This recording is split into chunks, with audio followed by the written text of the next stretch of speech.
चलिए, तो प्रभु का वचन सुनने के लिए तैयार हैं आप लोग? हाँ। सब तैयार हैं? हाँ, मैं तैयार हूँ। मैं हमेशा अपने जो इंग्लिश एशिया में जो हम बात करते हैं वचन शुरू करने से पहले मैं हमेशा ये पूछता हूँ उनसे कि आप तैयार हो कि नहीं हो? तो तैयार होना बहुत ज़रूरी है, क्योंकि कुछ लोग बोलते हैं तैयार, कुछ लोग चुप रहते हैं, तो इसका मतलब क्या है कि तैयार नहीं है। तैयार है। और इसका मतलब ये होता है कि आप मुझसे नहीं बोल रहे हो तैयार हैं, प्रभु से बोल रहे हो कि आपका वचन जो कि इसको बोलते हैं एक बीज है, वो बीज हमारे अंदर जब आएगा, हमारे दिल में जब आएगा तभी वो उग सकता है उसे।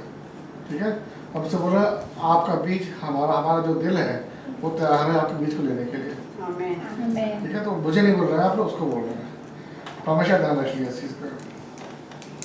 आज का वचन जो है मैंने जो इंग्लिश कल्चर में भी यही बोला है वही मैं हिंदी में बोलूँगा।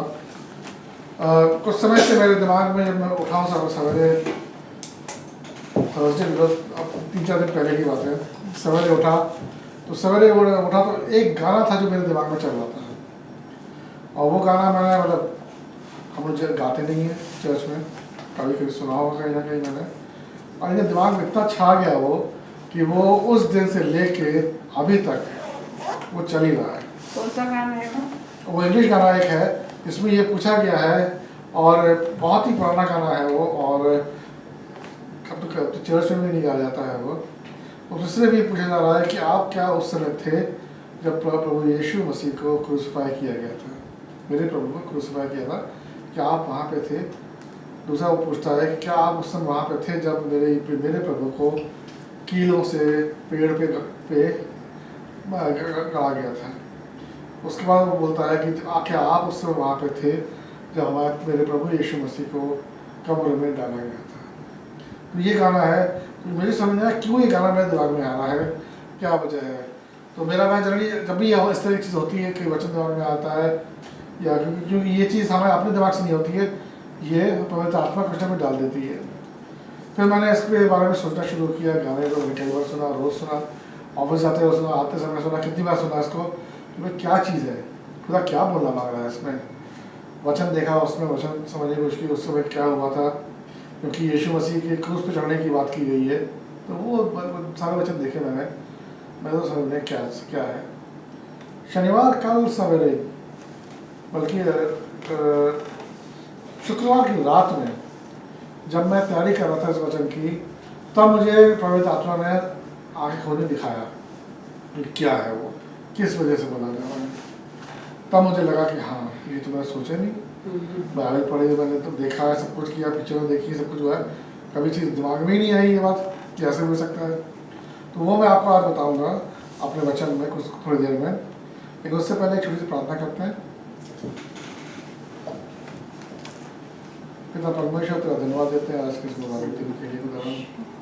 खुदावन तेरे चुने हुए लोग एकत्रित हैं तेरा वचन सुनने के लिए।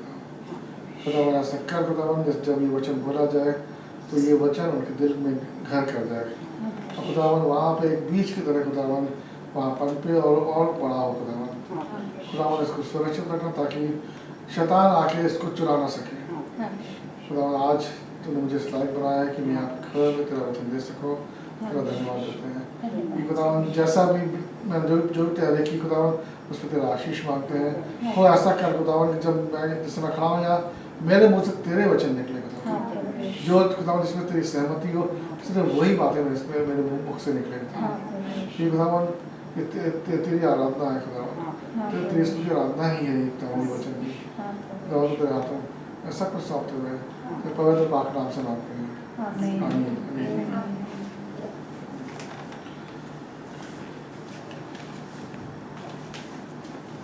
आज जो वचन मैं बोलने वाला हूँ, जो जिस विषय में बोलने वाला हूँ, वह विषय आमतौर पे आपको कलीसियों में या आपको सुनाई नहीं देगा ये, क्योंकि जानबूझ के ये वचन, इस तरह के वचन दबा दिया जाता है, दबा देते हैं, चाहे वो कलीसियाओं में हो, चाहे वो जो भी आपके प्रीचर हो, जहाँ भी जाते हो आप सुनते हो, किसी का वचन सुनते हो, तो ये वचन आपको हर जगह नहीं सुनाई देगा, और बहुत ही कम जगह पर सुनाई देगा आपको ये। और मैं जब इसको वचन में डूबा था, उसको बना रहा था, तो मैं सोच रहा था कि मैंने कभी वचन बोला, इसके बारे में कभी बोला नहीं बोला। अब मुझे याद नहीं पड़ता मैंने कभी भी इस विषय के बारे में बोला, क्योंकि अगर ये विषय मेरे सामने आया भी होगा तो मैंने और लोगों की तरह इसको, जो हमारी जो लिस्ट होती है, कर लिया, इस बारे में बात नहीं करनी है, इसको नीचे रखो, इसके बाकी चीज़ें उसके बारे में बात करेंगे।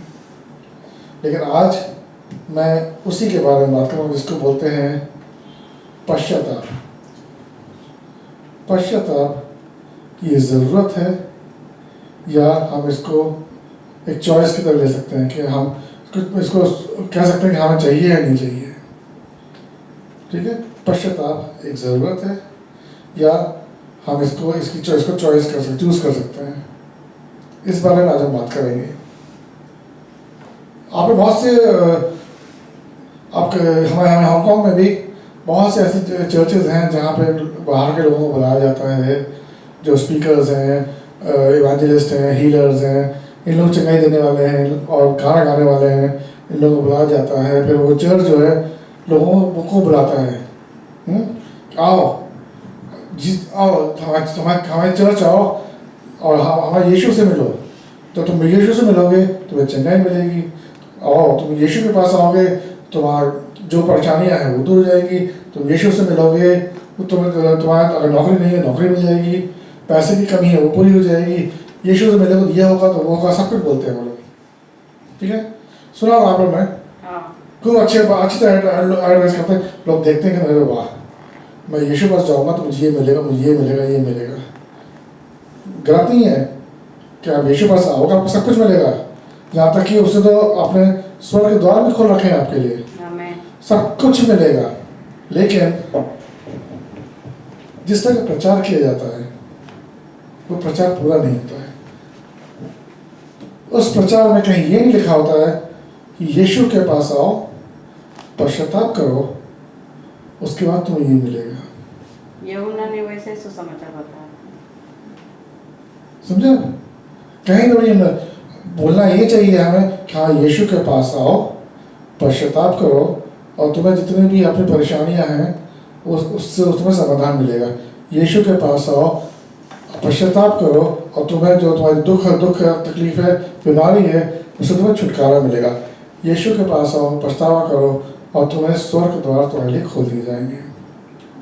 ये कभी भी प्रचार में नहीं आएगा और ये बहुत गलत है, क्योंकि इस तरह का जो प्रचार है या लोगों को बोला जाता है, ये इसमें जो यीशु का है, यीशु का नाम तो ले रहे हैं कि यीशु पास आओ, लेकिन पूरा संदेश नहीं दे रहे हैं जो कि आपकी वचन में लिखा है। वचन में कहता है कि आपके लिए पश्चाताप करना बहुत ज़रूरी है, बहुत ज़रूरी है।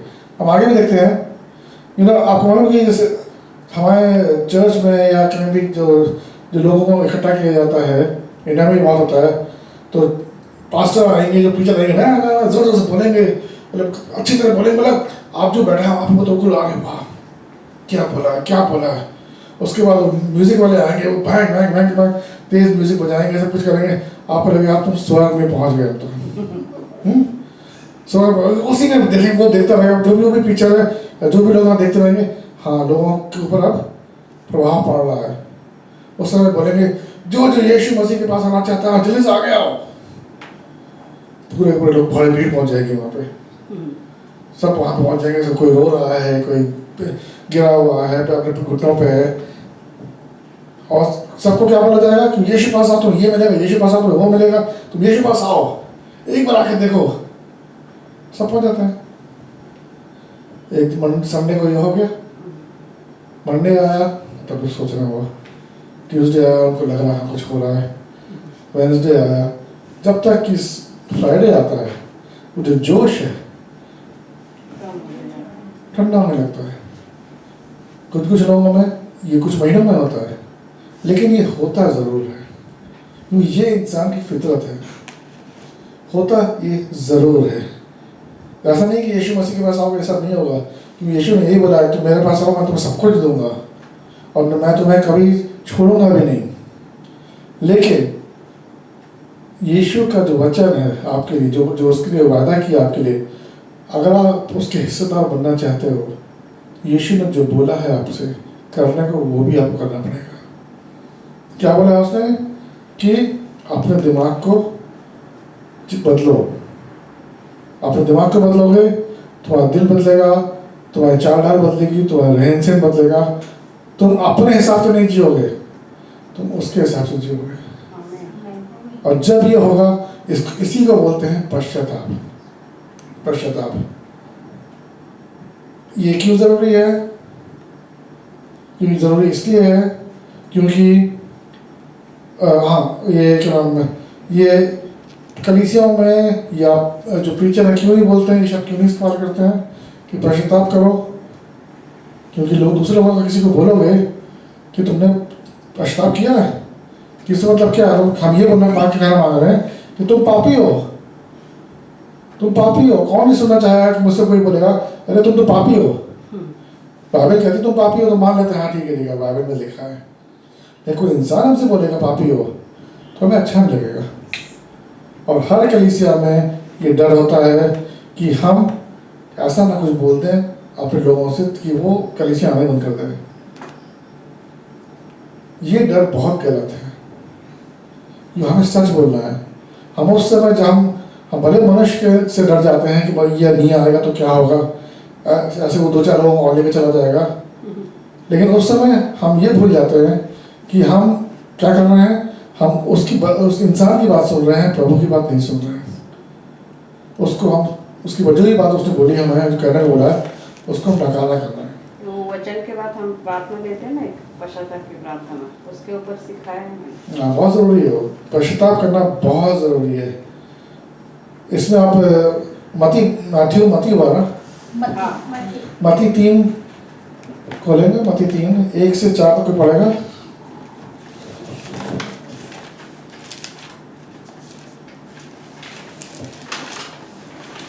उन दिनों में यूहन्ना बपतिस्मा देने वाला आकर यहूदिया के जंगल में यह प्रचार करने लगा, मन फिराओ क्योंकि स्वर्ग का राज निकट आ गया है। यह वही है जिसकी चर्चा यशायाह भविष्यद्वक्ता के द्वारा की गई। जंगल में एक पुकारने वाले का शब्द हो रहा है कि प्रभु का मार्ग तैयार करो, उसकी सड़कें सीधी करो।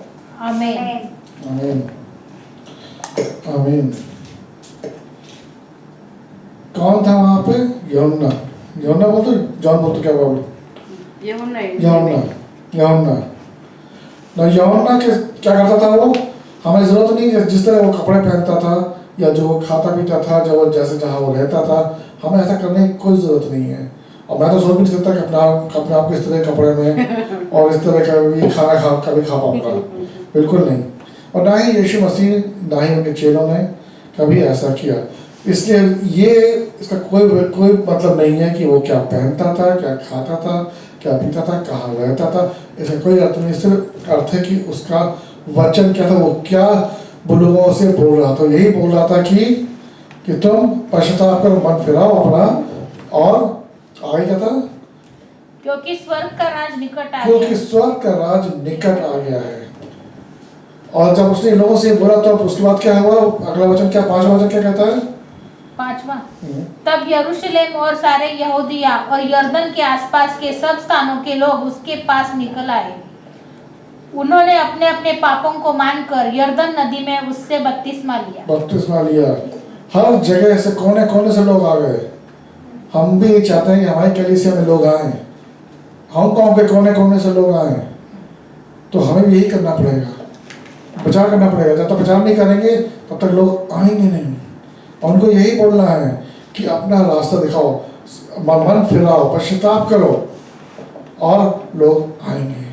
क्योंकि लोगों के दिल में सबको मालूम है कि वो गलत कर रहे हैं, मुँह से मुख पे कभी नहीं लाते हैं, लेकिन उन्हें सबको मालूम है सच्चाई क्या है कि हम पश्चाताप गलत करते हैं, चाहे वो वजह उनके पास कोई भी हो, लेकिन वो जानते हैं। जब मैं इस वचन को लिख रहा था, मैं यही सोच रहा था कि क्या हमें भी ये सब करना चाहिए क्या?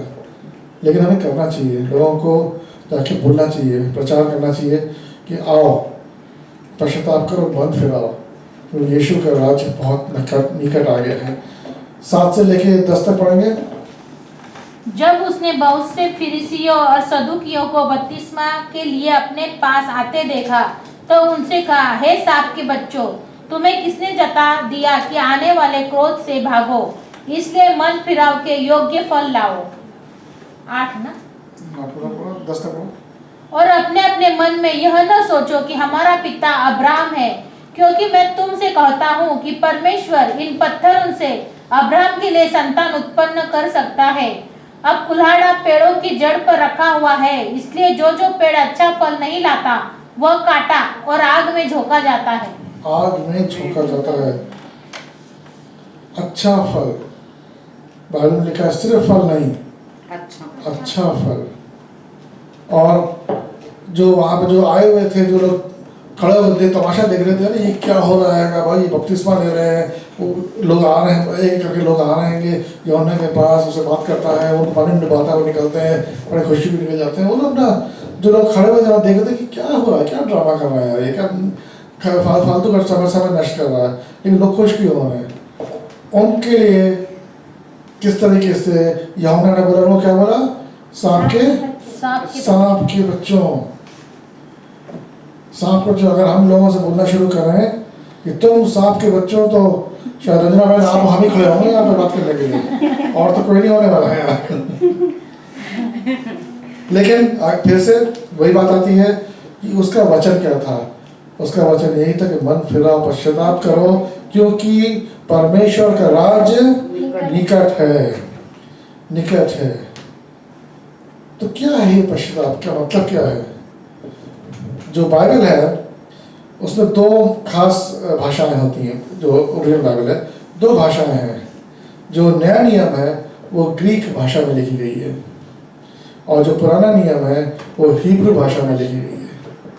और दोनों भाषाओं में इस वर्ड पश्चाताप, उसका मतलब अलग अलग है। लेकिन अगर हम दोनों को जोड़ दें तो इसका सही मानने, सही मतलब सामने आता है। तो जो ग्रीक में जो लिखा है, नए नियम के हिसाब से ग्रीक में जो लिखा है, पश्चाताप का मतलब होता है अपना मन बदलना। अपना मन बदलना, जिस तरह हम सोचते हैं, जिस तरह हम रहते हैं, उसको बदलना। अभी तक हम रहते थे अपने हिसाब से, आगे से हम रहेंगे यीशु के हिसाब से। वो होता है मन बदलना।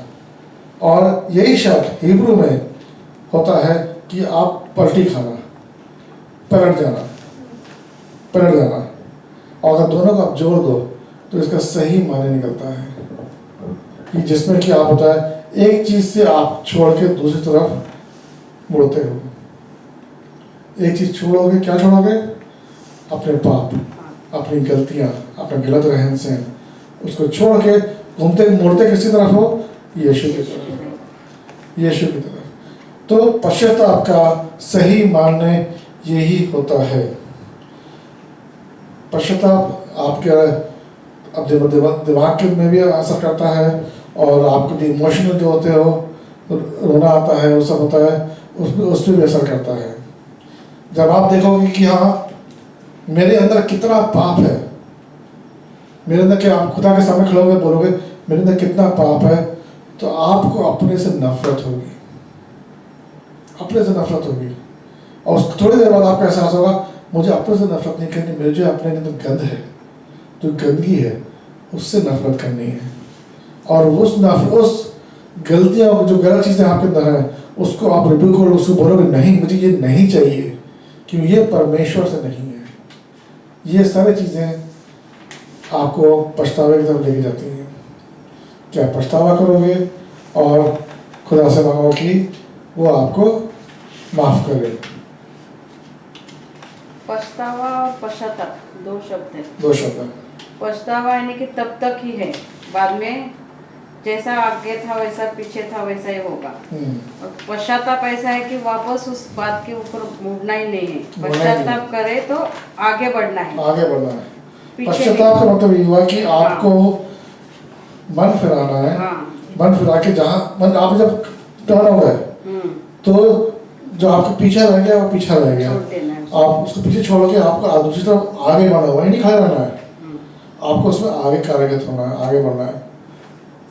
आपको समय मैं लेके चलता हूँ, बहुत साल पहले लेके चलता हूँ, 2000 साल पहले लेके चलता हूँ। ये पासओवर का समय है जेरूसलम में, इज़राइल में, और रात का समय है, आधी रात हो चुकी है। और वहाँ पर जो माउंट ऑफ ऑलिव्स है, जो इसको कि जहाँ पे यीशु मसीह को पकड़ा गया था, गेत्सेमनी गार्डन जो था वहाँ पे, और वहाँ पे अंधेरा छाया हुआ है, शांति छाई हुई है। और जो पासओवर जो मून है चमक रहा है, चंद्र चमक रहा है, और उसकी जो चंद्रमा की जो चांदनी है वो हर तरफ फैली हुई है। और जेरूसलम पे और वहाँ पे हिल्स जो हैं उस पर, और अगर आप वहाँ पे जाके माउंट ऑफ ऑलिव जैसे जो गेत्सेमनी गार्डन वहाँ पे जाके बैठ के देखोगे तो आपको सामने नीचे किड्रॉन वैली दिखेगी और सामने इज़राइल आपको जेरूसलम दिखेगा। मैं वहाँ गया हूँ, वहाँ बैठा हूँ, वहाँ पर लोग ने प्रचार किया था, वचन बांटा था, और बहुत ही खूबसूरत जगह है वो। रात के 12 बज चुके हैं, हर जगह सन्नाटा है, बिल्कुल सन्नाटा है। इतना सन्नाटा है कि अगर कोई धीमे से कोई बोलेगा भी तो इंसान को सुनाई दे जाएगा, दूर दूर तक सुनाई दे जाएगा। वहाँ पे पत्ते जो पेड़ों पे थे वो गिर रहे हैं, उसकी आवाज़ भी नहीं है। इतनी शांति है, इतनी शांति है।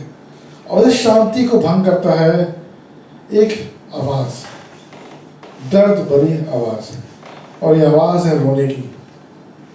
रोने की आवाज़ है, और रोने वाला इंसान एक आदमी है। तो आदमी अगर रोता है तो मीन्स कुछ बात है, कोई बड़ी बात हुई है। और ये आदमी अपने घुटनों पे है, हाथ जोड़े हुए है, और बेइंतहा है, वो रो रहा है, सिर्फ रोने जा रहा है। देखने उसके रोने से लगता है जैसे कि उसके दिल में बहुत दर्द है, ऐसा कुछ है जो गलत किया है उसने, जिसका उससे गहरा पछतावा है।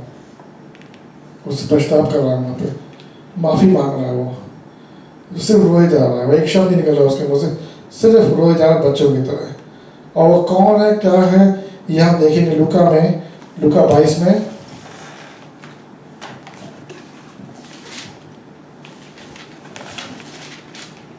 लूका 22 54 से लेके 62।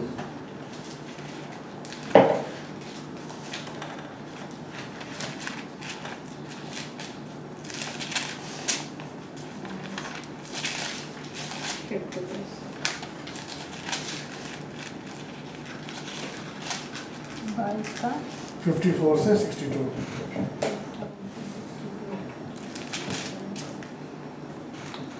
फिर से वे उसे पकड़कर ले चले और महायाजक के घर में लाए। पतरस दूर ही दूर उसके पीछे पीछे चलता था, और जब वे आंगन में आग सुलगाकर इकट्ठे बैठे तो पतरस भी उनके बीच में बैठ गया। जब एक दासी उसे आग के उजियाले में बैठे देखकर और उसकी ओर ताककर कहने लगी, यह भी तो उसके साथ था, परंतु उसने यह कहकर इनकार किया, हे नारी, मैं उसे नहीं जानता। थोड़ी देर बाद किसी और ने उसे देखकर कहा, तू भी तो उन्हीं में से है। पतरस ने कहा, हे मनुष्य, मैं नहीं हूँ। कोई घंटे भर के बाद एक और मनुष्य दृढ़ता से कहने लगा, निश्चय यह भी तो उसके साथ था, क्योंकि यह गलीली है। पतरस ने कहा, हे मनुष्य, मैं नहीं जानता कि तू क्या कहता है। वह कह ही रहा था कि तुरंत मुर्ग ने भाग दी। तब प्रभु ने घूमकर पतरस की ओर देखा, और पतरस को प्रभु की वह बात याद आई जो उसने कही थी, आज मुर्ग के भाग देने से पहले तू 3 बार मेरा इनकार करेगा। और वह बाहर निकलकर फुट फुट कर रोया। जो रोने वाला इंसान था वो पतरस था। वो रो रहा था क्योंकि जब यीशु मसीह ने उसको देखा तो उसे अपना पाप, अपनी गलती का एहसास हुआ, उसे पश्चाताप हुआ उसका, ये मुझसे बहुत बड़ी गलती हुई। और वो वहाँ से भागता हुआ निकल गया रोने के लिए, पश्चाताप करने के लिए। और उसको अपने से घृणा हो गई कि मैंने ऐसा कैसे कर दिया। मैंने इतनी बड़ी बड़ी बातें बोली थी कि मैं यीशु के साथ रहूँगा, उसके साथ मरने चलूँगा, सब कुछ करूँगा, लेकिन आज जब मौका था करने का तो मैं एक बार नहीं 3 बार मैं यीशु मसीह को नकारा है, मैंने नकारा है। लेकिन उसने पश्चाताप किया, वो रोया, गिड़गिड़ाया, माफ़ी मांगी, प्रभु ने उसे माफ़ किया और उसे अपने कार्य में इस्तेमाल किया। जब मैं ये पढ़ रहा था तो मुझे अपना समय याद आया, जब मैंने यीशु मसीह को नकारा केवल कर देता कि नहीं, मैं यीशु मसीह कोई नहीं है, मेरे लिए कोई नहीं है, दूसरों के लिए होगा। मैंने उस पर विश्वास करना बंद कर दिया था कि मेरे लिए मैं खुदा हूँ, मेरे परिवार के लिए मैं खुदा हूँ, मैं ही यीशु हूँ मेरे घर के लिए।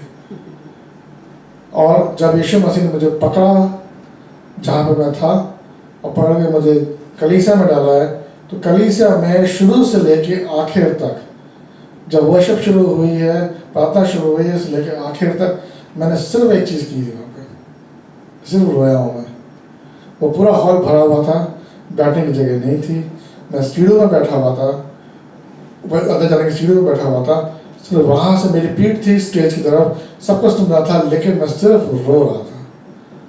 मैंने ये नहीं देखा मेरे अगल बगल कौन है क्या है, कुछ नहीं, ऐसे रो रहा था। लोगों ने मुझे रोने दिया, तो वो 2 घंटे मैं सिर्फ रोया हूँ, पश्चाताप के आंसू। मुझे लगा कि मैं रोया था अभी तक, तो उस देर तक तो मुझे लग रहा था कि मैं इसलिए रोया था क्योंकि खुदा का जो प्रेजेंस था वो मेरे ऊपर थी, होली स्पिरिट मेरे ऊपर थी, इसलिए मैं रोया। लेकिन मैं ठीक है, वो थी, लेकिन उसने मेरे सामने मेरा आईना रख दिया और मुझे जो मेरी गलती थी वो दिखाया। मुझे पश्चाताप हुआ उस चीज़ का, मुझे उसका पश्चाताप हुआ। और इसीलिए जब भी हमें गाना है, अमेजिंग ग्रेस का गाना एक ऐसे इंसान ने वो गाना लिखा है जो कि इंसानों को बेचता था। उस समय में वो इंसानों को बेचता था, वो स्लेव ट्रेडर था जिसे बोलते हैं। इंसानों को खरीदता था एक जगह से और दूसरी जगह औरतों हो या चाहे आदमी हो, और दूसरी जगह उनको नौकर या किसी को बेचता था। वो उसी कमाई से मिलती, बहुत नामी था इस चीज़ में। प्रभु ने जब उसे छुआ तब उसने कार्य बिल्कुल छोड़ दिया।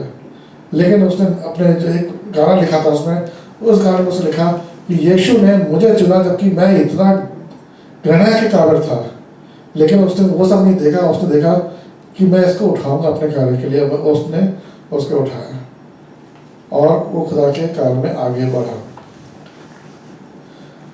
ऐसा क्यों है कि हमें डिपेंड करना जरूरी है, और क्यों करें डिपेंड, हम ऐसा क्यों पश्चाताप क्यों करें? मेरे हिसाब से 3 कारण है। पहला कारण ये कि परमेश्वर बोलता है, इसलिए अगर हम इज़ीकिएल में देखेंगे, इज़ीकिएल आप देखोगे या किया ना, एहेजकेल पुराने नियम में, दानियल के पहले आता है एहेजकेल, पुराने नियम में। हाँ, पेज नंबर है 997 समथिंग। कौन सा अध्याय? 33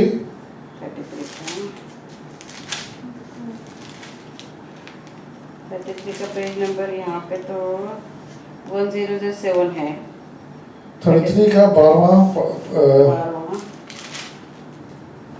12 फिर 1008 पेज नंबर आता है। अभी आपके बाइबल में कौन सा एज के लिए दानियल के बाद वाला भेटला? कौन सा अध्याय? 33 verse 12।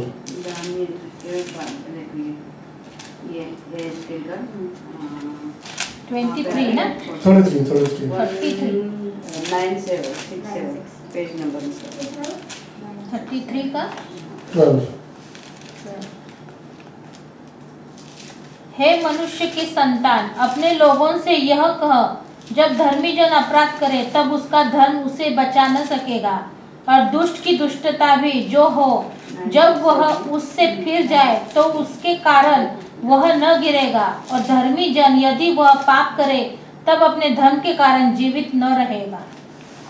समझे आप लोग? एहेजकेल का इज़ीकिएल का 12 33 का 12 उसमें ये लिखा है कि परमेश्वर बोल रहा है कि अगर जो अधर्मी लोग हैं, अगर वो भी पश्चाताप करेंगे तो उनका जो भी उन्होंने किया है वो नकारा जाएगा, परमेश्वर उसे नहीं देखेगा। मैं चाहूँगा कि आप लोग घर में जाके इसमें 33वां अध्याय जो है 11 से लेकर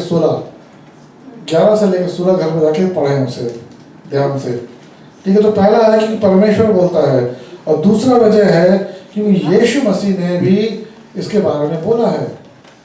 आपके मालूम है जब यीशु मसीह ने जब पहली बार प्रचार करना शुरू किया तो उसके वचन क्या थे? क्या थे उसके वचन? मार्क में देखिए, मार्क क्या है? मरकुस में देखिए, मरकुस 1:15 देखिए, उसमें क्या लिखा है? ये उस समय की बात है जब यीशु मसीह ने अपनी मिनिस्ट्री शुरू की थी। 1:15 में क्या लिखा है? मरकुस और कहा, समय पूरा हुआ है और परमेश्वर का राज्य निकट आ गया है, मन फिराओ और सुसमाचार पर विश्वास करो। मन फिराओ, परमेश्वर का राज्य निकट आ गया है, सुसमाचार पे विश्वास करो। यही शब्द, ऐसे शब्द यूहन्ना बोलता था।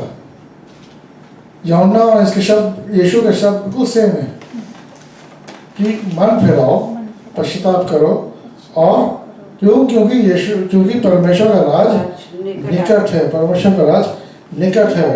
और उसके बाद आप देखोगे अगर लूका में क्या लिखा है, लूका का 5:32, लूका 5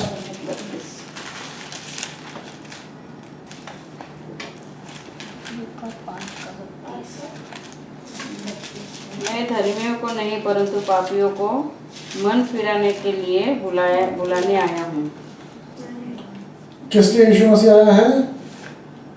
पापियों को का मन फिराने के लिए, ताकि जो पापी लोग हैं उनके मन में पश्चाताप की भावना आए, कि वो पश्चाताप करें।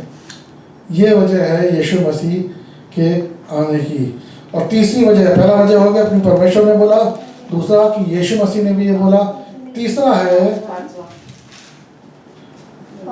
है ये वचन कलीसिया की तरफ से भी है। अगर आप प्रेरितों के काम देखेंगे, उसका देखिए वचन, जब पवित्र आत्मा चेलों के ऊपर आई तो वहाँ के जो लोग थे, जो वहाँ आसपास लोग थे, उन्होंने सोचा कि वो ये हदर हो क्या रहा है, इतना हल्ला गुल्ला क्यों हो रहा है, ऐसा तो नहीं उन्होंने ज़रा पी ली है। दूसरा अध्याय का 28वां वचन निकालने तैयार रखिए। उस समय पतरस जो है खड़ा हुआ, बाहर आया और खड़ा हुआ, और उसने पहला सरमन, चर्च का सरमन जिसे बोलते हैं, चर्च का वचन बोला, कलीसिया का वचन, पहला वचन है, उसने वहाँ पे खड़े होके उन लोगों को बोला। 5,000 से ज़्यादा लोग थे, उनके सामने ही बोला उसने। और बहुत से लोग ऐसे थे जिनके दिल को छू गया वो, और लोगों ने पूछा कि बताओ हमें क्या करना है। तो वचन में क्या लिखा है, क्या बोला पतरस ने, क्या जवाब दिया? 28 ना, 2:38। पतरस ने उनसे कहा, मन फिराओ और तुम में से हर एक अपने अपने पापों की क्षमा के लिए यीशु मसीह के नाम से बपतिस्मा ले, तो तुम पवित्र आत्मा का दान पाओगे। क्या लिखा है इसमें? मन फिराओ, अपना पश्चाताप करो, अपने पापों के लिए पश्चाताप करो। तो ये 3 वजह मेरे हिसाब से मेरे लिए बहुत है। परमेश्वर पिता बोल रहा है, पुत्र बोल रहा है, और कलीसिया में भी बोला गया है। तीनों में मुझे इससे ज़्यादा सबूत नहीं चाहिए कि ये हमारे ज़रूरी है कि नहीं है। तो हाँ, आप पूछ सकते हो कि भाई ठीक है, हमें इससे क्या मिलेगा?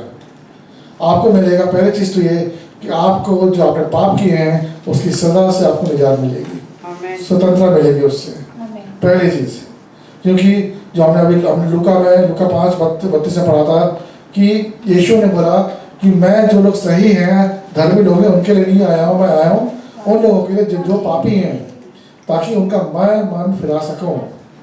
इसलिए आया हूँ कि यीशु मसीह ने जब क्रूस पर चढ़ा तो हमारे जो पाप हैं वो अपने ऊपर ले लिए, ठीक है, अपने ऊपर ले, ताकि हमें स्वर्ग का रास्ता मिले, स्वर्ग का रास्ता मिले। जो हमें जो सज़ा हमें मिलनी चाहिए थी वो उसने अपने ऊपर ले ली।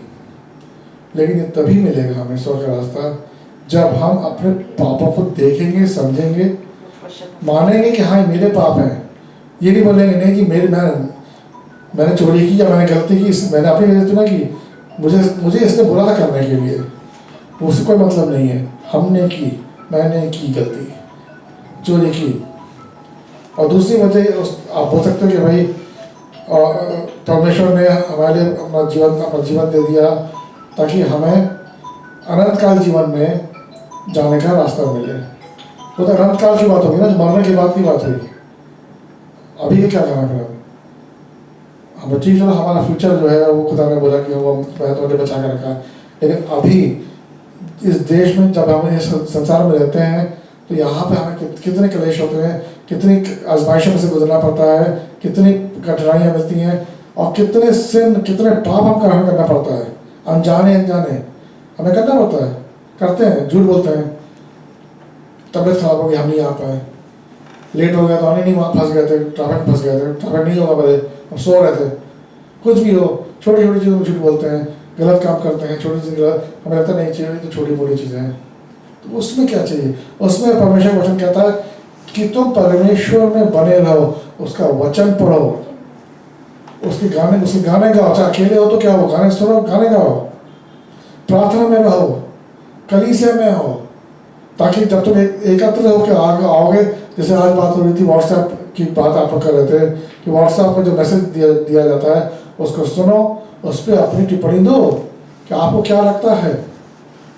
जब आप ये करोगे तो आप खुद को उस जो वचन रहेगा वो आपसे खुद बोलेगा, और इससे आपको क्या मिलेगा कि आप परमेश्वर के साथ चल रहे होगे हर पल। तो अगर कोई आपके पास पाप आएगा भी या आपको मन करेगा भी, करेगा चलो क्या हुआ कर लेते हैं, तो पवित्र आत्मा आपसे बोलेगी मत करो, मत करो।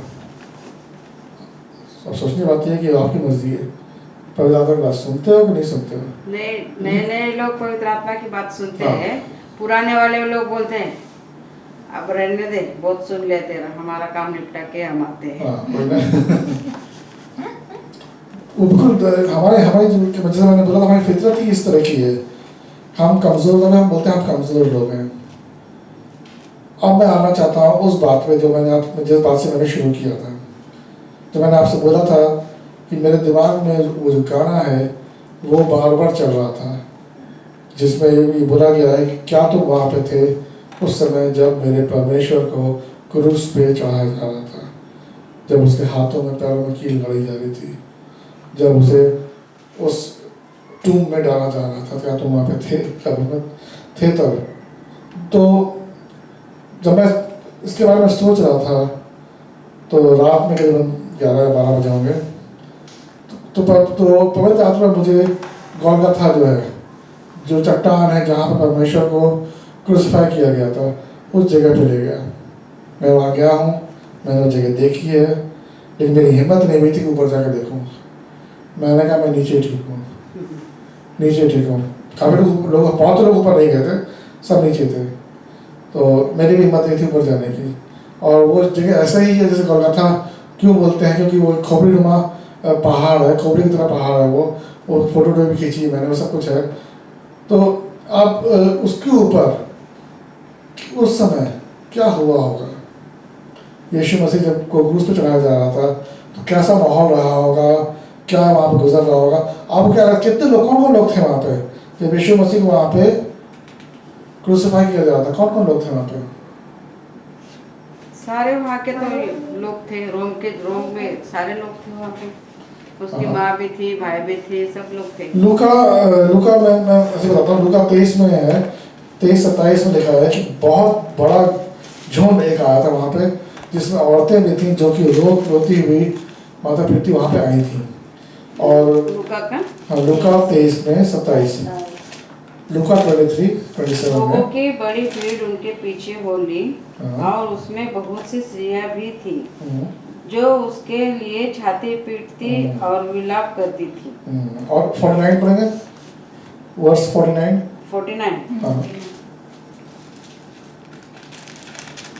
जो कुकर्मी वहाँ लटकाए गए थे उनमें से एक ने उनकी नहीं, वर्स 49 उसी के सामने। पर उसके सब जान पहचान और जो स्त्रियां गालिल से उसके साथ आई थी दूर खड़ी हुई यह सब देख रही थी। सब देख रही थी। और अगर आप यूहन्ना का निकालेंगे 19:25 में लिखा है कौन कौन लोग, नाम से लिखा है कि कौन कौन लोग जो खास लोग थे वो वहाँ पे थे। यूहन्ना यूहन्ना 19:25। 19:25।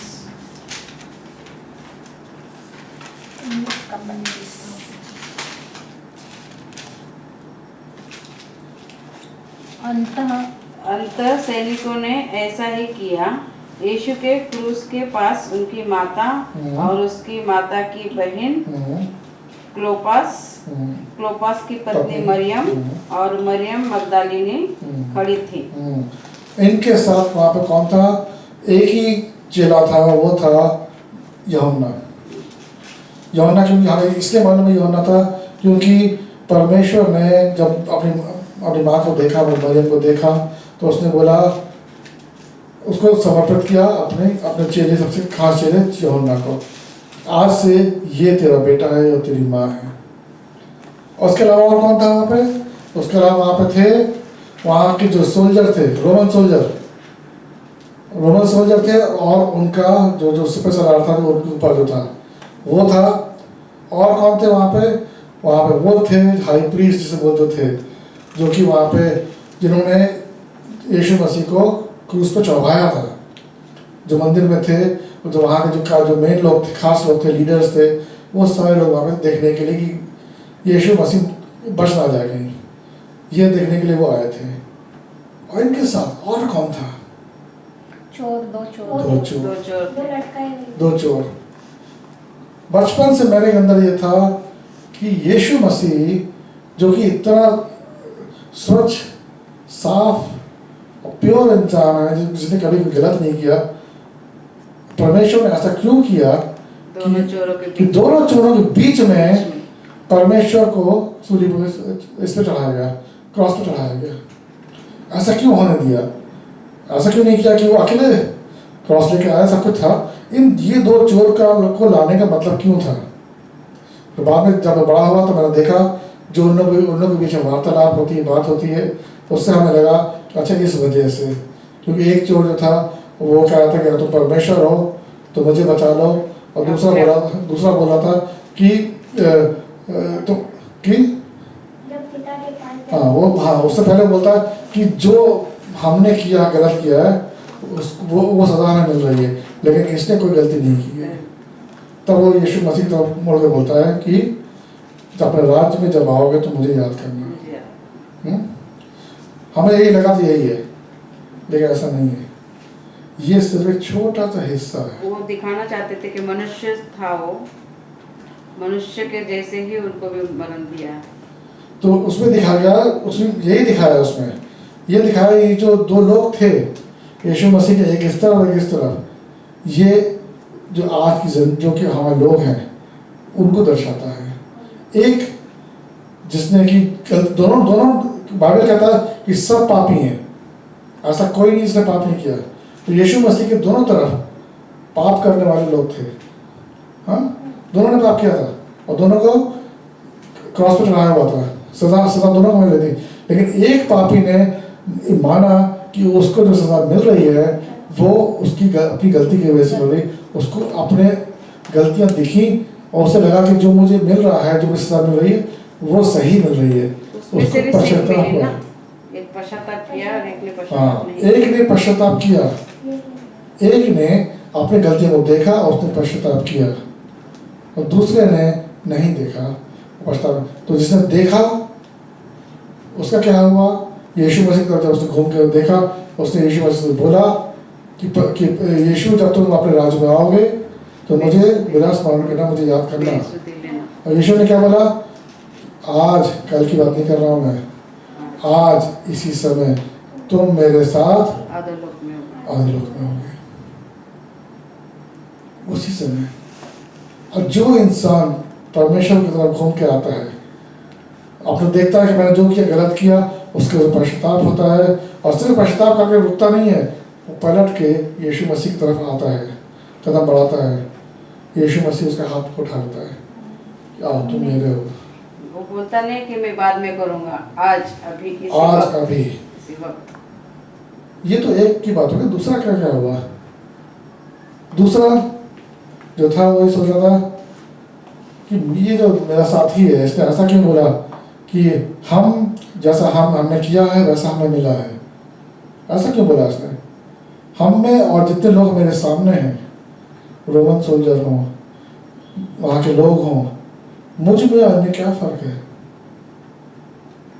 अब तो उसकी सोच देखो, आप क्रूस पे चढ़ा है और उसके साथी ने उससे बोला है कि हमें वो मिला है, हमें दर्द उस चीज़ का दर्द मिला है जो कि हमने गलत किया है।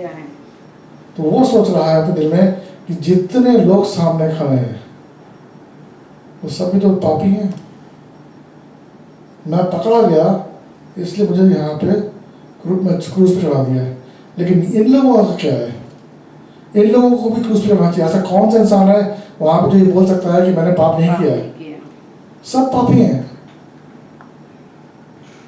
ऐसे लोग दुनिया में हैं, जो ये दूसरे तरह के लोग हैं जो आज भी हमारी दुनिया में हैं, जिनको लगता है कि मैंने गलत किया, उसकी वजह है मुझे बिजनेस करना था, मुझे अपने बच्चों को बड़ा करना था, मेरे पास कोई और तरीका नहीं था तो मैंने गलत तरीके अपनाए। परमेश्वर ने जैसे बोला है मैं उस पर नहीं चल पाया। क्यों? क्योंकि मेरे पास वजह थी, मेरे पास 100 वजह थी भाई, परिवार को चलाना था, मैं कैसे करता?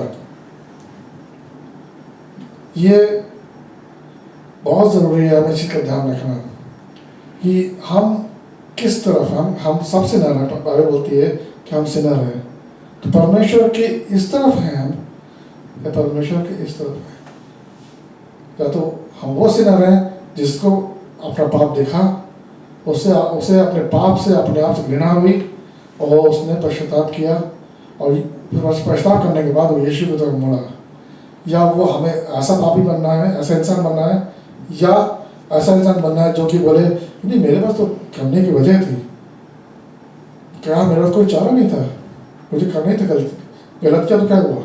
उसमें बहुत से ऐसे लोग भी हैं जिनको लगता है कि परमेश्वर ने मेरे लिए जान दी थी तो जब भी कुछ होगा मैं जाके परमेश्वर के सामने माफ़ी मांग लूँगा, परमेश्वर माफ़ कर देगा।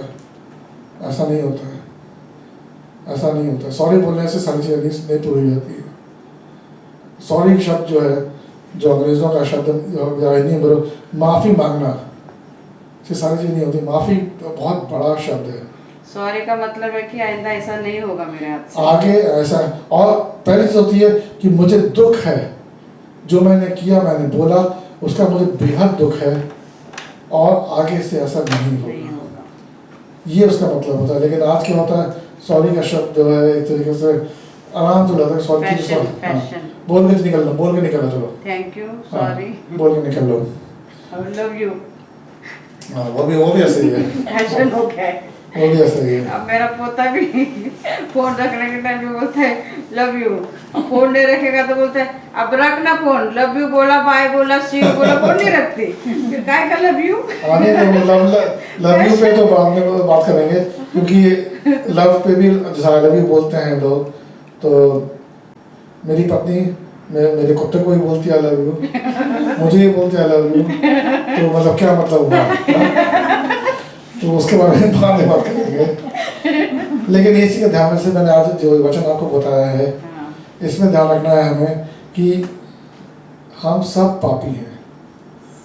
हम किस तरफ, खुदा के किस तरफ हम लोग हैं, इस तरफ या इस तरफ, अच्छाई की तरफ जिसने पश्चाताप किया वो वाले पापी हैं, या वो वाले पापी हैं जिसको लगता है कि हमने जो किया गलत नहीं किया।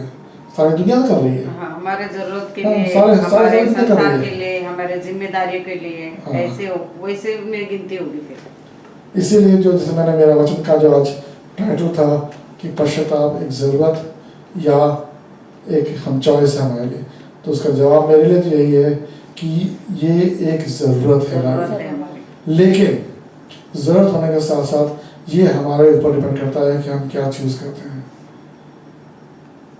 हम चूज़ करना वो हमारे ऊपर है।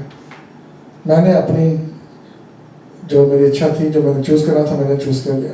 अब मैं आपके ऊपर छोड़ता हूँ, आप किस तरीके से, कौन सी साइड पे यीशु मसीह के रहना चाहते हैं, उस इंसान की तरह जिसने पश्चाताप किया या उस इंसान की तरह जिसने पछतावा नहीं किया। खुदा आपके साथ हो, परमेश्वर आपके साथ हो। छोटी दुआ करते हैं। परमेश्वर तेरा धन्यवाद देते हैं इस वचन के लिए खुदावन। खुदावन हम चाहते हैं खुदावन कि हम देख, हमारी आंखें खोल खुदावन, ताकि हमारी जो गलतियां हैं वो हमारे सामने आए, और खुदावन हमें एहसास हो इस बात का कि जो हमने कुछ चीज़ें की हैं वो बहुत गलत की हैं, और खुदावन उनको जानते हुए हम खुदावन अपने से घृणा करें, और अपने उन खास तौर पर जो हमने गलतियां की हैं उनसे घृणा करें, और फिर तेरी तरफ मोड़ के उससे माफ़ी मांगे खुदावन। और खुदावन उन चीज़ों की तरफ कभी दोबारा ना देखें, ना ही वो दोबारा हमारे साथ कभी हो खुदावन। तो ऐसा कर खुदावन कि तू हमारा हाथ पकड़ के हमें अपनी राह पे ले चले। खुदावन हम आज तेरे सामने ये बात रखते हैं और तुझसे मांगते हैं, खुदावन हमारा हाथ पकड़ ले, हमें अपनी राह पे लेके चल। हम आपकी राह पे ही चलना चाहते हैं, और जो भी आपसे भूल चूक हुई है खुदावन अपने दिल से खुदावन हम मांगते हैं कि तू हमें माफ़ कर। ये सिर्फ शब्द नहीं है खुदावन, ये हमारे दिल से निकली हुई एक दुआ है खुदावन, कि तू हमारे जितने भी पाप हैं, गलत चीज़ें हैं जो हमारे दिल में हैं, या हम अनजाने खुदावन जो हमने हमारे दिमाग में आई हो, या हमने कार्य किया हो, या हमारे वचन निकले हो, कुछ भी हो खुदावन जो खुदावन तेरे खिलाफ हो, तेरी मर्जी के खिलाफ हो खुदावन सारी चीज़ों के लिए तुझसे माफ़ी मांगते हैं। माफ़ कर खुदावन हमें, और अपनी ओर ले चल। हम तेरी ओर चलना चाहते हैं।